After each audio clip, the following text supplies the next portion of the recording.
Hello friend, आज हम लोग इस वीडियो में बात करेंगे क्लास 12 के हिंदी के संपूर्ण गद्य खंड का जो सीरीज चल रहा है उसका पार्ट 3। तो आप लोग इस वीडियो को ज़्यादा से ज़्यादा लाइक एंड शेयर कर दीजिएगा। एंड पार्ट 1 एंड पार्ट 2 नहीं देखे हैं तो जाकर देख लीजिएगा प्ले लिस्ट से। ओके, तो चलिए आगे बढ़ते हैं। आप लोगों को यदि हिंदी में कोई भी प्रॉब्लम होती है तो आप लोग कमेंट ज़रूर कीजिएगा। एंड इस सीरीज़ को पूरे फॉलो कीजिएगा, एक भी सीरीज को छोड़ना नहीं, एक भी क्वेश्चन को छोड़ना नहीं है। एंड एक भी वीडियो को स्किप मत करना है। तो चलिए आगे बढ़ते हैं। And like share and subscribe कर दीजिएगा ताकि मुझे सपोर्ट मिल सके। तो चलिए छठा चैप्टर पर हम आ गए थे, एक लेख और एक पत्र। तो क्वेश्चन है, एक लेख और एक पत्र में भगत सिंह ने किसको पत्र लिखा? तो किसको पत्र लिखे हैं? तो सुखदेव को पत्र लिखे हैं। ऑप्शन ए हो जाएगा। भगत सिंह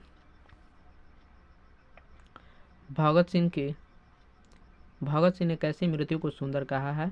युद्ध के दौरान हुई मृत्यु को, देश की सेवा के बदले दी गई फांसी को, वज्रपात से। तो कौन सी? देश की सेवा के बदले हुई मृत्यु को। पंजाब की भाषा तथा लिपि की समस्या किस लेखक की रचना है? तो किस लेखक की रचना है? भगत सिंह की। ऑप्शन ए हो जाएगा। एक लेख और एक पत्र के रचनाकार कौन है? एक लेख और एक पत्र के रचनाकार कौन है? तो भगत सिंह जी हैं। भगत सिंह के पिता सरदार किशन सिंह तथा चाचा अजीत सिंह किसके सहयोगी थे? तो लाला लाजपत राय के। ऑप्शन बी हो जाएगा। आगे चलते हैं। भगत सिंह ने अपने नेतृत्व में पंजाब में नौजवान सभा का गठन कब किए थे? नौजवान सभा का गठन? तो 1956 में किए थे। 1926 में किए थे, 1926 में किए थे। ओके, आगे बढ़ते हैं। भगत सिंह ने चंद्रशेखर आजाद के साथ मिलकर किस संघ का गठन किया है? तो किस संघ का गठन किए हैं? तो हिंदुस्तान सामाजिक प्रजातांत्रिक पार्टी, समाजवादी प्रजातांत्रिक पार्टी। भगत सिंह किस उम्र में क्रांतिकारी गतिविधियों में शामिल हुए? 12 वर्ष की अवस्था में शामिल हुए। ओके, भगत सिंह को कांग्रेस तथा महात्मा गांधी से मोह भंग कब हुआ? तो कब हुआ भगत सिंह को? तो 1921 ईस्वी में हुआ था। महात्मा गांधी जी और कांग्रेस से मोह भंग हुआ था। 1914 में भगत सिंह किस पार्टी की ओर आकर्षित हुए थे? तो किस पार्टी की ओर 1914 में आकर्षित हुए? गदर पार्टी की ओर आकर्षित हुए थे। ऑप्शन डी हो जाएगा। चौरा चौरी कांड कब हुआ था? तो चौरा चौरी कांड कब हुआ था? 1922 ईस्वी में चौरा चौरी कांड हुआ था। भगत सिंह की शहादत कब हुई थी? भगत सिंह जी का शहादत कब हुआ था? तो 23 मार्च 1931 को शहादत हुआ था। मतलब कि इनकी मृत्यु फांसी दे दी गई थी। ओके, आगे चलते हैं। भगत सिंह गणेश शंकर विद्यार्थी द्वारा निकाली जाने वाली किस पत्रिका से जुड़े हैं? तो किस पत्रिका से जुड़े? प्रताप से। ऑप्शन ए हो जाएगा, प्रताप। भगत सिंह के पिता का क्या नाम था? तो भगत सिंह के पिता का नाम था सरदार किशन सिंह। ऑप्शन बी हो जाएगा। एक लेख और एक पत्र शीर्षक पाठ क्या है? तो क्या है एक लेख और एक पत्र? ऐतिहासिक पत्र है। आगे चलते हैं। सन 1926 में भगत सिंह ने किस दल का गठन किया था? किस दल का? नौजवान भारत सभा का गठन किए थे भगत सिंह। आगे चलते हैं। देखिए इतना तक कंप्लीट हुआ।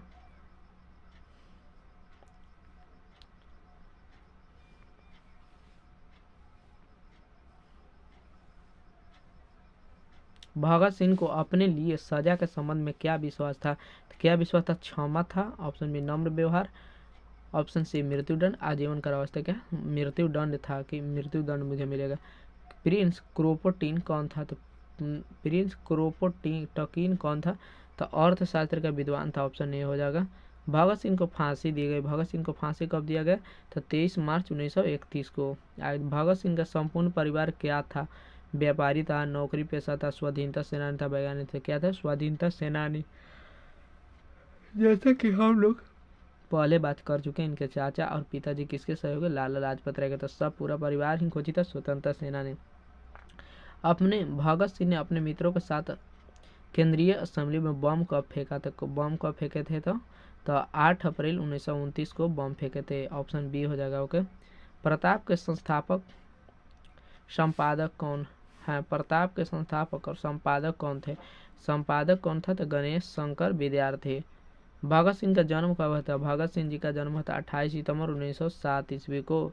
ऑप्शन ए हो जाएगा। भगत सिंह के चाचा का नाम क्या था? भगत सिंह के चाचा का नाम था अजीत सिंह। Option B. विद्यार्थी और राजनीति शीर्षक निबंध की लिखा किसका लिखा हुआ है? तो विद्यार्थी और राजनीति किसका लिखा हुआ है? भगत सिंह जी का लिखा हुआ है। मतवाला पत्रिका कहाँ से निकलती है? मतवाला पत्रिका कोलकाता से निकलती है। ऑप्शन डी हो जाएगा। आगे चलते हैं। आत्महत्या एक घृणित अपराध है, यह पूर्णता कायरता का कार्य है। यह कथन किसका है? तो भगत सिंह जी का। है।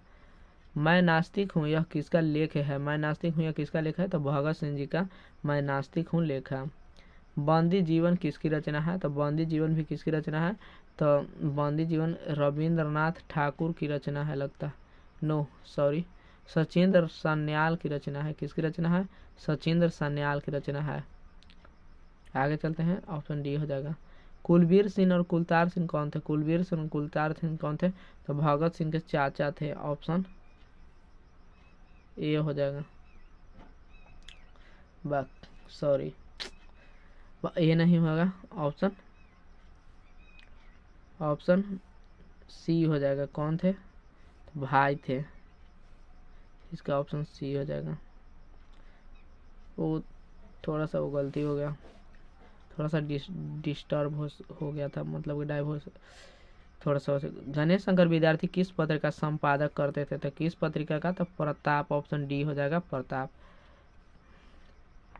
भगत सिंह ने अपने मित्रों के साथ असेंबली में बम कब फेंके थे? तो बम कब फेंके थे? तो असेंबली में बम कब फेंके थे? तो 8 अप्रैल 1929 को। अब चलिए नेक्स्ट चैप्टर में चलते हैं। एक्सरसाइज 6 कंप्लीट हो चुका है। अब 7वां, ओ सदनीरा शीर्षक निबंध में वर्णित मन कैसे है? मन कैसे है? तो गहरे और विशाल है। मन कैसे ताल है, माने मन कैसा है? तो गहरे और विशाल है। आगे चलते हैं।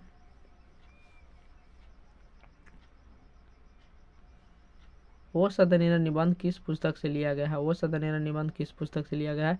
तो बोलते क्षण से लिया गया। ऑप्शन सी हो जाएगा। गंडक नदी का जल से गंडक नदी का जल सदियों से क्या रहा है? तो चंचल रहा है। गंडक नदी का जल सदियों से चंचल रहा है। सराया ताल का जल कैसा है? सराया ताल का जल कैसा है?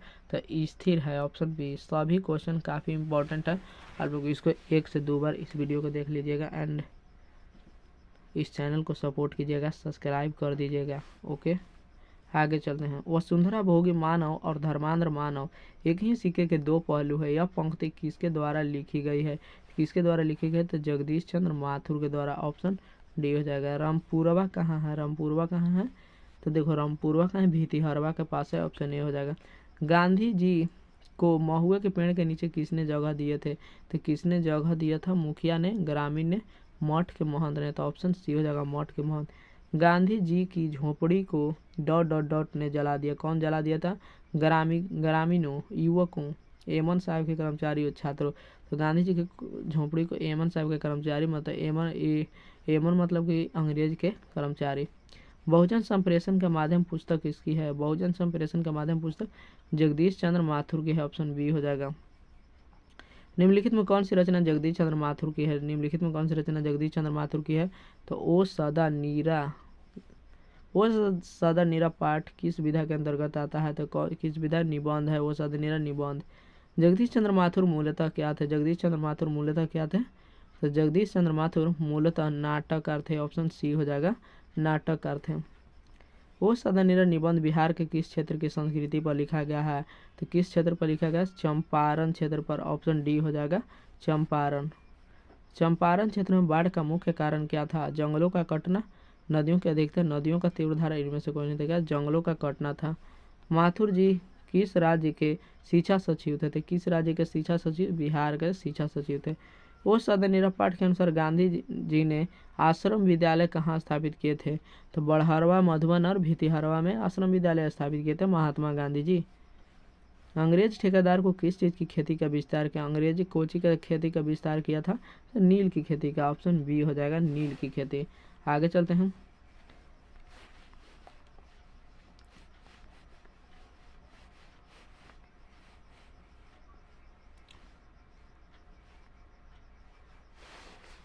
धांगड़ों को नील की खेती के सिलसिले में कब लाया गया? कब लाया गया? तो धांगड़ों को नील की खेती में 18वीं शताब्दी के अंत में। Option A. पुंडलिक जी कौन थे? पुंडलिक जी कौन थे? पुंडलिक जी एक शिक्षक थे, निर्भीक शिक्षक थे, जो किसी से डरते नहीं थे। ओके। निम्न में कौन नाटक जगदीश चंद्र माथुर रचित है? नाटक कौन सी है जो जगदीश चंद्र माथुर द्वारा रचित है? तो कोणार्क। Option C. निम्नलिखित में कौन सी उपाधि माथुर जी को मिली है? तो माथुर जी को कौन सी उपाधि मिली है? विद्या वारिधि। ऑप्शन बी, विद्या वारिधि की उपाधि माथुर जी को मिली है। माथुर जी को भितिहरवा पहुंचने पर कौन मिले? माथुर जी को भितिहरवा पहुंचने पर पुंडलिक जी मिले। ऑप्शन सी हो जाएगा, पुंडलिक जी मिले। पुंडलिक जी ने निर्भीकता किससे सीखी? पुंडलिक जी निर्भीकता गांधी जी से सीखे। ऑप्शन बी हो जाएगा गांधी जी। कर्नाट वंश के राजा हरि सिंह को किसका मुकाबला करना पड़ा? तो गयासुद्दीन तुगलक का मुकाबला करना पड़ा। चंपारण में धांगड़ कहाँ से आए थे? चंपारण में धांगड़ छोटा नागपुर से आए थे। ऑप्शन सी हो जाएगा। Option C. गांधी जी चंपारण में कब आए? गांधी जी चंपारण में कब आए थे? तो अप्रैल 1917 ईस्वी में गांधी जी चंपारण। तीन गठिया प्रथा का संबंध किससे है? तीन गठिया प्रथा का संबंध है नील की खेती से है। नील की खेती मतलब 20 कट्ठा में 3 कट्ठा नील की खेती करना अनिवार्य होता था किसानों को। आगे चलते हैं। वो सदन शिक्षक पाठ के अनुसार सन 1962 की बाढ़ का दृश्य जिन्होंने देखा उसके रामचरितमानस में किसका क्रोध रूपी बाढ़ याद आ गई? तो कैकई का। ऑप्शन सी हो जाएगा। जगदीश चंद्र माथुर ने किस विश्वविद्यालय से एमए उत्तीर्ण किए? किस न होगा भाई, किस इलाहाबाद विश्वविद्यालय से एमए में उत्तीर्ण किए थे? ओ सदनीरा शीर्षक पाठ के अनुसार सुल्तान ने घोड़े से उतरकर किस पर आघात किया? नीम के तने पर, पीपल के तने पर, विशाल बीपट के तने पर, सागौन के तने पर। तो विशाल बीपट के तने पर। मठ के महंत ने गांधी जी को कहाँ शरण दी? कहाँ शरण दी? एक महुए के पेड़ के नीचे। ऑप्शन डी हो जाएगा। जगदीश चंद्र माथुर का जन्म हुआ था कहाँ हुआ था? कब हुआ था? 16 जुलाई 1917 को जगदीश चंद्र माथुर का जन्म कब? 16 जुलाई 1917। वैशाली महोत्सव का बीजारोपण किया। वैशाली महोत्सव का बीजारोपण किसने किया? जगदीश चंद्र माथुर ने। ऑप्शन बी हो जाएगा। दक्षिण बिहार में गया जिले में किस जाति के लोगों को चंपारण में नील की खेती के लिए लाया गया? तो भूइयां जाति के लोगों को नील की खेती के लिए लाया गया। आगे चलते हैं। देखिए हम लोगों का मतलब कि 2 चैप्टर खत्म हो गया। नहीं, अभी इसमें और क्वेश्चन है। सोचिए खत्म हो गया। रामचंद्र शुक्ल की मृत्यु कब हुई थी? रामचंद्र शुक्ल की मृत्यु कब हुई थी? रामचंद्र शुक्ल की मृत्यु कब हुई थी? इसका लगभग 1930 के आसपास। ऑप्शन ए हो जाएगा। बोलते क्षण किस साहित्यिक विधा की कृति है? तो बोलते क्षण किस साहित्यिक विधा की कृति है?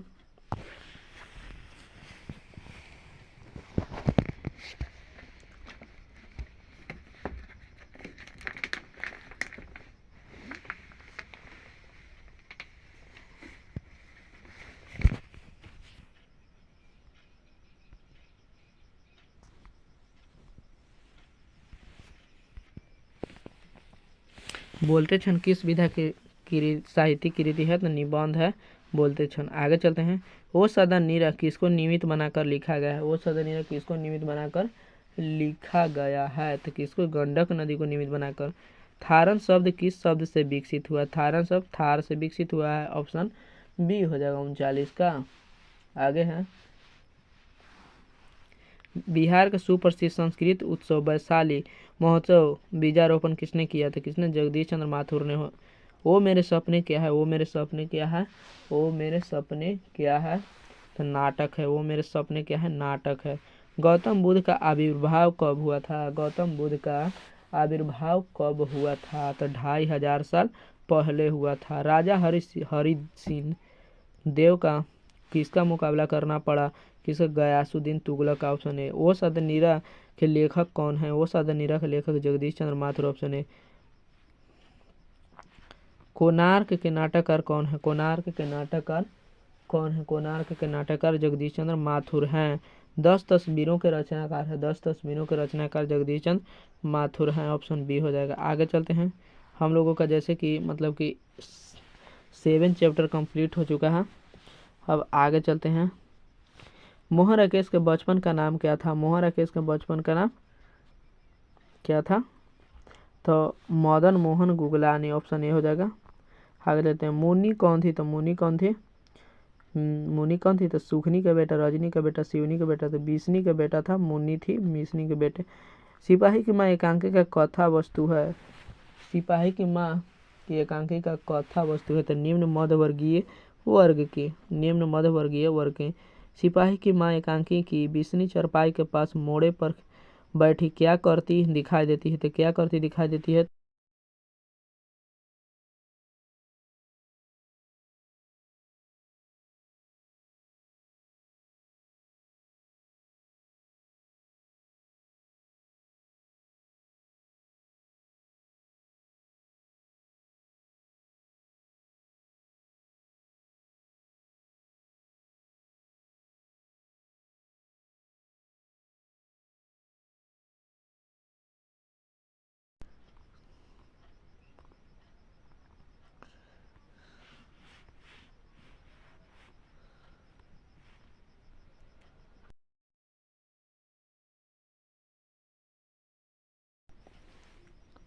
चलिए आगे देखते हैं।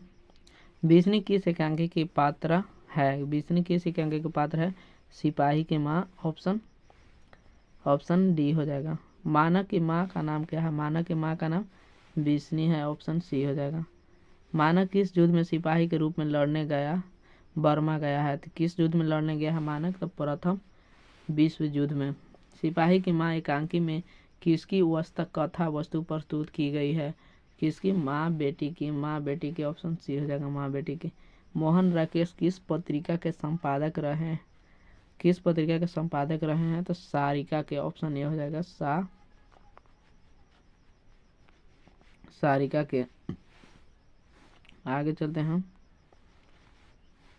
मुनी डाक गाड़ी के पीछे क्यों भागती है? तो राशन के लिए, पेंशन के लिए, किसी अन्य कार्य के लिए, चिट्ठी के लिए। तो हो जाएगा चिट्ठी के लिए, ऑप्शन सी हो जाएगा। नाटक के क्षेत्र में जयशंकर प्रसाद के बाद की सबसे बड़ी प्रतिभा कौन माने जाते हैं? तो मोहन राकेश माने जाते हैं, ऑप्शन डी। सिपाही की माँ शीर्षक पाठ में हड्डियों का चलता फिरता ढांचा कौन है? तो दीनू कुम्हार, ऑप्शन बी हो जाएगा। ईसाई लड़कियां बिस्नी के घर आकर क्या मांगती हैं? तो दाल और चावल, ऑप्शन बी, दाल चावल। 13 दिन तक हम लोग भूखे प्यासे जंगली रास्तों में चलते रहे, यह किसने कहा? किसने कहा? तो ईसाई लड़की ने, ऑप्शन सी, ईसाई लड़की। मोहन राकेश किस आंदोलन के प्रमुख हस्ताक्षर थे? प्रमुख हस्ताक्षर थे किस आंदोलन के? तो नई कहानी आंदोलन के। निम्नलिखित में कौन सी रचना मोहन राकेश की है? कौन सी रचना मोहन राकेश की? नौ आने वाला कॉल, ऑप्शन सी हो जाएगा, नौ आने वाला कॉल। किसकी माँ पागल हो गई है? किसकी माँ पागल हो गई है? तो सिपाही की माँ पागल हो गई है। मुनि की उम्र क्या थी? मुनि की उम्र क्या थी? तो मुनि की उम्र थी 14 वर्ष। 14 वर्ष मुनि की उम्र थी।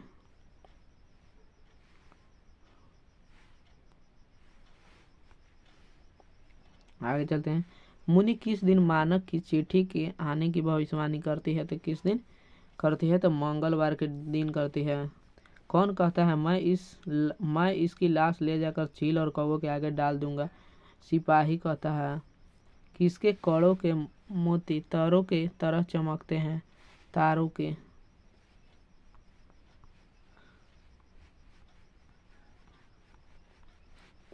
किस पाठ में यह उदाहरण आया है? वहाँ फौजी लड़ने के लिए हैं, वे भाग नहीं सकते, जो फौज छोड़कर भागता है उसे गोली मार दी जाती है। किस? सिपाही की माँ में। मोहन राकेश का जन्म कब हुआ था? 8 जनवरी 1925। नेक्स्ट चलते हैं। कौन सी कीर्ति मोहन राकेश की है? कौन सी कीर्ति है? तो जानवर और जानवर मोहन राकेश की है। मोहन राकेश का जन्म कहाँ हुआ था? तो कहाँ हुआ था? जंडी वाली गली, अमृतसर में, ऑप्शन बी, जंडी वाली गली, अमृतसर। सिपाही की माँ किस एकांकी संग्रह से लिया गया है? सिपाही की माँ किस एकांकी संग्रह से लिया गया था? अंडे के छिलके तथा अन्य एकांकी से। मुनि और मानक की माँ का नाम क्या है? मुनि और मानक की माँ का नाम बीसनी है। सिपाही की माँ एकांकी के अनुसार लड़ाई कहाँ हो रही है? बर्मा में, ऑप्शन बी हो जाएगा, बर्मा में लड़ाई। मोहन राकेश की एकांकी का शीर्षक है? किस एकांकी का शीर्षक है? सिपाही की माँ है। सिपाही की माँ कौन है? सिपाही की माँ कौन है? बीसन देई है सिपाही की माँ। सिपाही की माँ एकांकी में कुंती कौन है? कुंती कौन है? सिपाही की माँ। ओ माय गॉड, गलती हो गया, कुंती है ना, पड़ोसिन है। सिपाही की माँ बीसनी है। ओके। रवेश क्या है? रवेश क्या है?